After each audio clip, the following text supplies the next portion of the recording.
1923 నుంచి 2019 వరకు అంటే వైఎస్ఆర్సీపీ ప్రభుత్వం వచ్చేదాకా మన రాష్ట్రంలో ఎన్ని గవర్నమెంట్ మెడికల్ కాలేజీలు ఉన్నాయో తెలుసా? 12 అన్ని కలిపి. మా ప్రభుత్వం రాక మునుపు 2019 నాటికే చంద్రబాబు నాయుడు అప్పటికే 3 సార్లు ముఖ్యమంత్రి, 4 ఏళ్ళు ముఖ్యమంత్రిగా పరిపాలన చేశాడు. అప్పటికే కనీసం ఒక్క గవర్నమెంట్ మెడికల్ కాలేజ్ అయినా తీసుకొచ్చాడు? ఒక్క గవర్నమెంట్ మెడికల్ కాలేజ్ అయినా కట్టాడా? ఆలోచన చేయమని అడుగుతా ఉన్నా. కనీసం ఆలోచన అయినా చేశాడని అడుగుతా ఉన్నా. అదే మా ప్రభుత్వం 2019లో మా ప్రభుత్వం వచ్చి కేవలం 5 సంవత్సరాల అతి కొద్ది కాలంలోనే మా ప్రభుత్వ హయాంలో ప్రతి జిల్లాకు ఓ గవర్నమెంట్ కాలేజీని తీసుకురావాలని, ఒక టీచింగ్ హాస్పిటల్ తీసుకొని రావాలని, మెడికల్ కాలేజ్ ను అక్కడ పెట్టాలని, ప్రతి జిల్లాలోనూ కూడా ఒక గవర్నమెంట్ మెడికల్ కాలేజ్ అక్కడ ఉండాలి అని. ఎప్పుడైతే గవర్నమెంట్ మెడికల్ కాలేజ్ ఎప్పుడైతే ఆ జిల్లాలో వస్తుందో అప్పుడు ఆ గవర్నమెంట్ మెడికల్ కాలేజ్ తో పాటు టీచింగ్, ఉచితంగా వైద్యం పేదలకు అందుతుంది. ఒక హబ్ గా యాక్ట్ అయ్యి పిహెచ్సిలు, ఏరియా హాస్పిటల్స్, పిహెచ్సిలు, విలేజ్ క్లినిక్స్ అన్ని కూడా అనుసంధానమై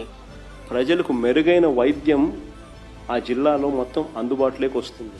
నేను అడుగుతా ఉన్నా, దిస్ ఇస్ కాల్డ్ విజన్. ప్రజలకు ఏది అవసరమో, ఏది ఇంపార్టెంటో, ఏది ఖచ్చితంగా చెయ్యాలి అనే దానికి ఒక విజన్.